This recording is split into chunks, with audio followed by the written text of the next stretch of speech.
Squidward, what are you? Angry, uncouth crab. Angry crab who torments the nice countrymen. Late plankton and Squidward. Squidward. Yellows and look like SpongeBob. You still rock bottom at the bus stop, bitch. Squidward nose up in your hole. Dick in the sandy cheek, she touch her toes.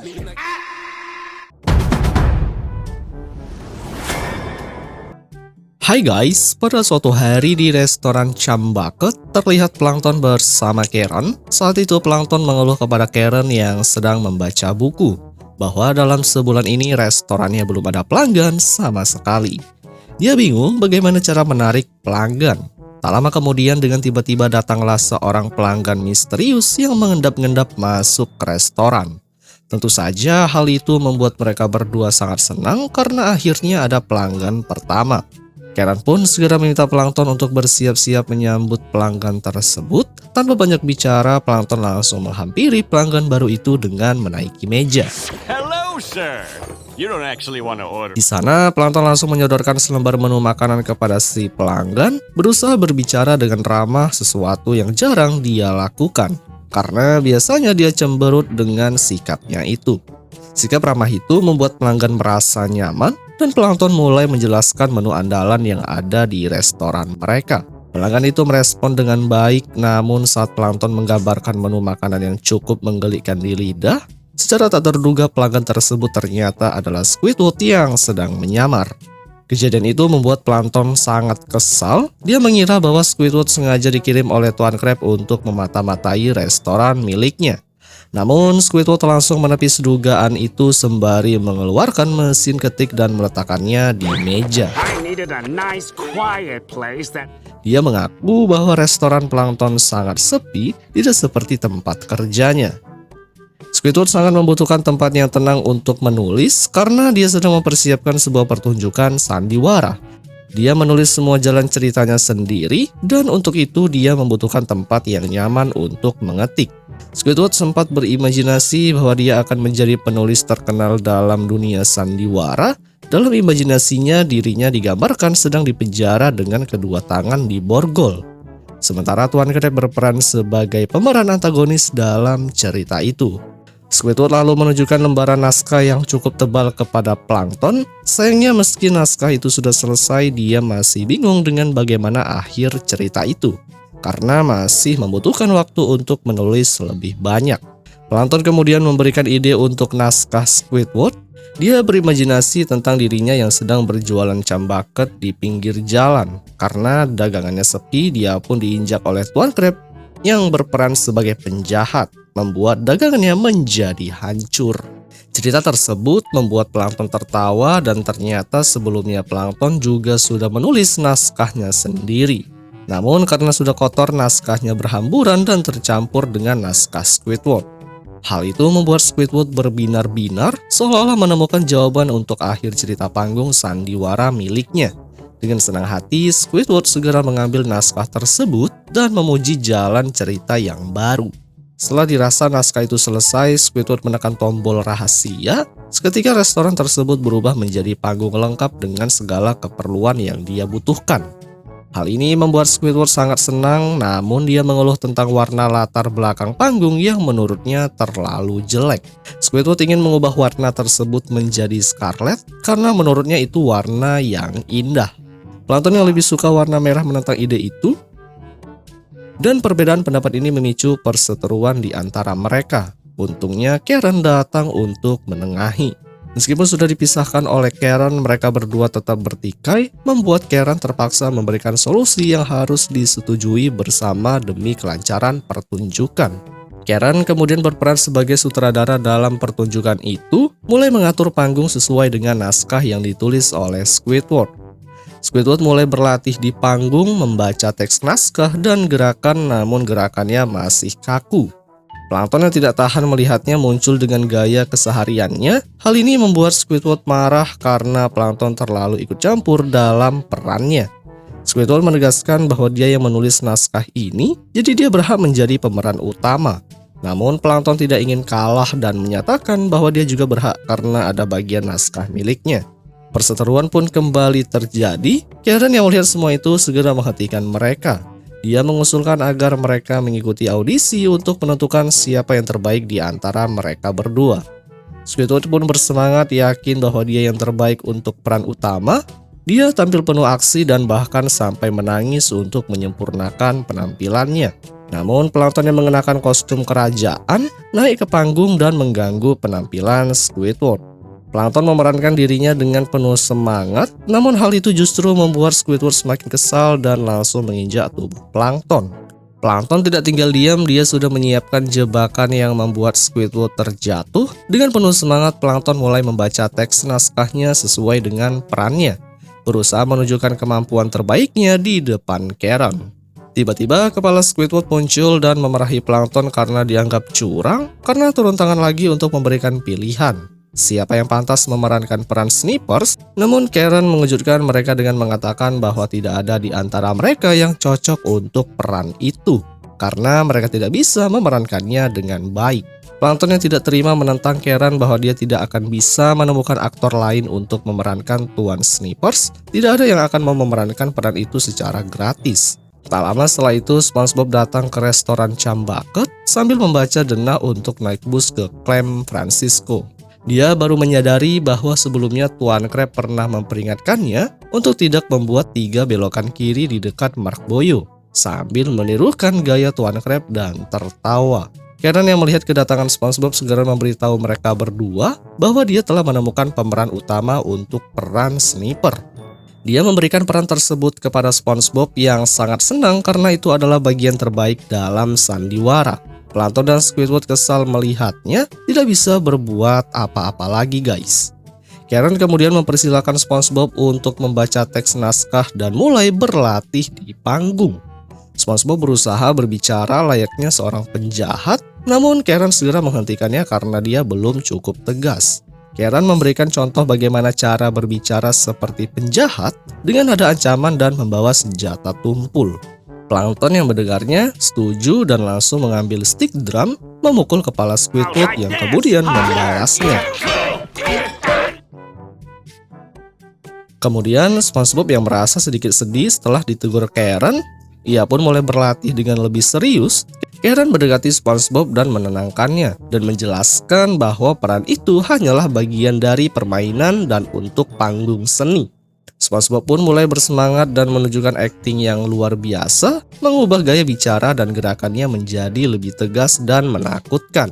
Akhirnya panggung sandiwara dimulai dengan para penonton sudah berkumpul di depan restoran Cambucket. Plankton bertanya pada Squidward apakah Tuan Crab akan datang untuk menyaksikan pertunjukan tersebut, mengingat ada penghinaan yang ditulis tentang dirinya dalam naskah. Squidward mengatakan bahwa dia sudah mengundang Tuan Crab dengan tiket VIP gratis dan memang benar Tuan Crab datang ke acara itu dengan menyerobot antrian. Di panggung, Tuan Crab menunjukkan ketidakpuasannya melihat SpongeBob yang menirukan gaya dirinya, namun penonton sangat menikmati pertunjukan tersebut. Setelah pertunjukan selesai, Tuan Crab meminta para penonton untuk pergi ke restoran dan menikmati Krabby Patty yang langsung disambut antusias. Dia juga meminta Squidward untuk segera kembali bekerja, yang kemudian film pun berakhir guys.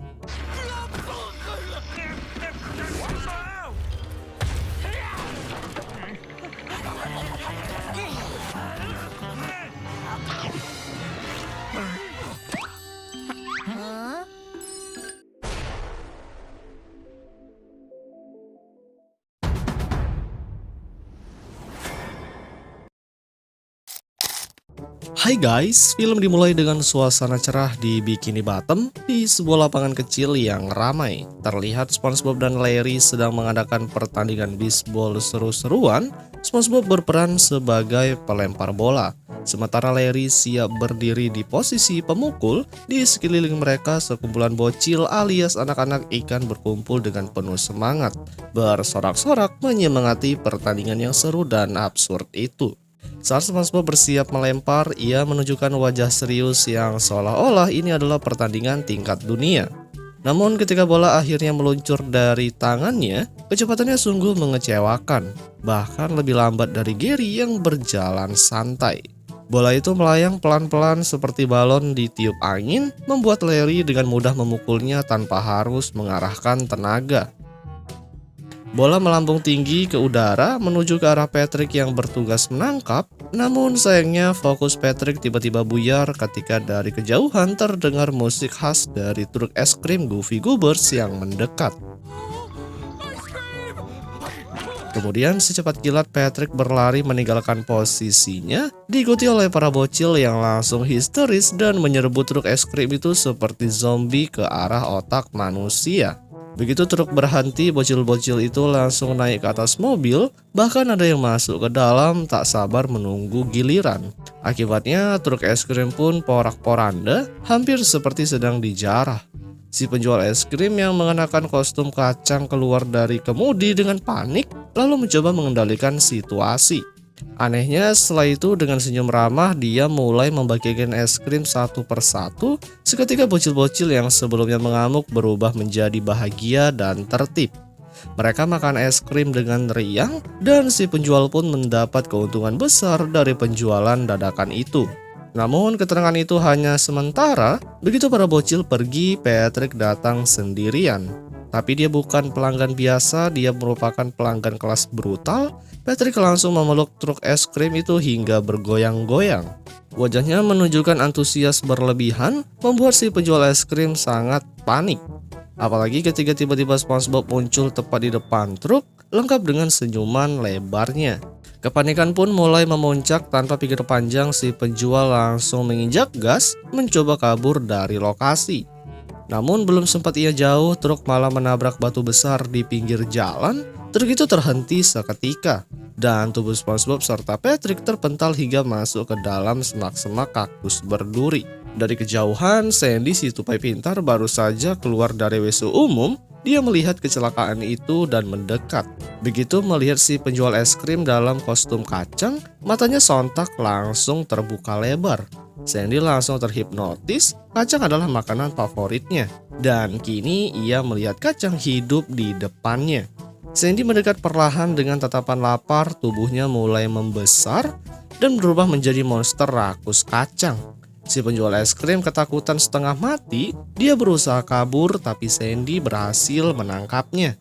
Untungnya sebelum sempat dimakan, SpongeBob dan Patrick datang dan menyapa Sandy, membuatnya fokusnya buyar dan memberi kesempatan si penjual untuk kabur. Dengan hal itu Sandy pun marah besar, ia merasa SpongeBob dan Patrick menggagalkan buruannya. Dari situ SpongeBob mulai menyadari bahwa Sandy berubah menjadi monster setiap kali melihat sesuatu yang menyerupai kacang. Karena sifat baik hatinya, SpongeBob merasa harus menolong Sandy agar tidak terus kehilangan kendali. Sementara itu si penjual es krim lari sekencang mungkin melewati kerumunan makhluk laut yang sedang menikmati es krim. Begitu mereka melihat Sandy dalam wujud monster mengejar si penjual, mereka pun panik dan lari tunggang langgang. Sandy yang semakin brutal membuat SpongeBob dan Patrick kewalahan untuk menenangkan, malah terpental tidak ada satupun yang bisa menghentikannya. Dalam satu momen dramatis, Sandy berhasil menangkap si penjual es krim dan tanpa banyak basa-basi ia memangsanya. Setelah itu, tubuh Sandy kembali ke bentuk semula. Ia tampak kebingungan dan linglung dengan apa yang terjadi. Dengan suara pelan, ia bertanya kepada SpongeBob, "Apa yang barusan terjadi padaku?" Patrick kemudian menjelaskan dengan nada santai namun menyindir bahwa Sandy berubah menjadi monster karena kostum kacang dan bahwa ia telah memakan si penjual es krim yang membuat ia terkejut. Ia bahkan mengatakan kemungkinan telah mengubur si penjual entah di mana. Tak lama dari itu kerumunan makhluk laut kembali berkumpul, bukan karena khawatir pada penjual es krim, tapi karena mereka masih ingin makan es krim. Sayangnya Patrick menghancurkan harapan mereka dengan menyatakan bahwa semua es krim telah ia makan. SpongeBob mencoba menyemangati mereka dengan ide unik. Kalau mau es krim lagi, mereka harus menemukan tempat di mana Sandy mengubur penjual es krim itu. Sementara itu di tempat lain, si penjual es krim ternyata masih hidup. Ia berusaha menggali keluar dari dalam tanah. Setelah beberapa langkah yang penuh cobaan, ia menemukan sebuah pintu rahasia yang ternyata adalah markas rahasia plankton. Untungnya plankton sedang tidak menyadari, jadi si penjual bisa kabur diam-diam melewati ruangan bawah tanah tersebut. Kembali ke SpongeBob dan teman-teman, mereka sudah menggali puluhan lubang, tapi belum juga menemukan keberadaan si penjual. Sandy merasa bersalah dan meminta maaf karena membuat semua orang menderita demi es krim. Patrick yang sudah lelah akan es krim, akhirnya ia pun marah kepada Sandy yang melihat kondisi itu. SpongeBob muncul dengan ide brilian. Ia akan memakai kostum kacang untuk membangkitkan ingatan Sandy. Dengan tubuh yang sudah dibentuk seperti kacang, Sandy kembali berubah menjadi monster dan langsung melahap SpongeBob. Kemudian Patrick yang melihat itu pun langsung berteriak, tapi apa boleh buat, monster Sandy juga mengejar Patrick, yang kemudian Patrick pun kabur panik dan menabrak batu hingga pingsan. Di sini Sandy yang semakin menggila, ia pun memangsa siapa saja yang terlihat, membuat semua makhluk hidup di Bikini Bottom lari menyelamatkan diri. Mereka berusaha bersembunyi termasuk Tuan Crab yang sedang santai pakai handset, tak sadar dunia sedang kacau. Setelah momen dramatis yang begitu menegangkan, Sandy kembali ke wujud normal. Ia lagi-lagi kebingungan. Ia tahu telah mengubur seseorang tapi tak ingat di mana. Tak berapa lama kemudian tiba-tiba dari dalam tanah si penjual es krim itu muncul. Wajahnya pucat, tubuhnya berdebu dan jelas terlihat trauma. Tapi melihat ekspresi sedih Sandy yang merasa bersalah, ia memutuskan untuk mendekat dan berbicara. Di sini Sandy yang tetap tidak ingat, tapi si penjual es krim memperhatikan sesuatu di sekitar tempat duduk mereka, di mana terlihat kaki-kaki yang muncul dari tanah. Ternyata selama ini para korban terkubur tepat di situ. Begitu digali, satu persatu mereka bangkit dari dalam tanah yang penuh debu dan daun-daun. Setelah semuanya keluar, Sandy pun merasa bahagia karena semua selamat. Namun si penjual es krim memutuskan masuk ke dalam tanah lagi. Bukan untuk mengubur orang, tapi untuk bersembunyi dari kekacauan yang selalu dibawa oleh SpongeBob dan Patrick. Yang kemudian film pun berakhir guys.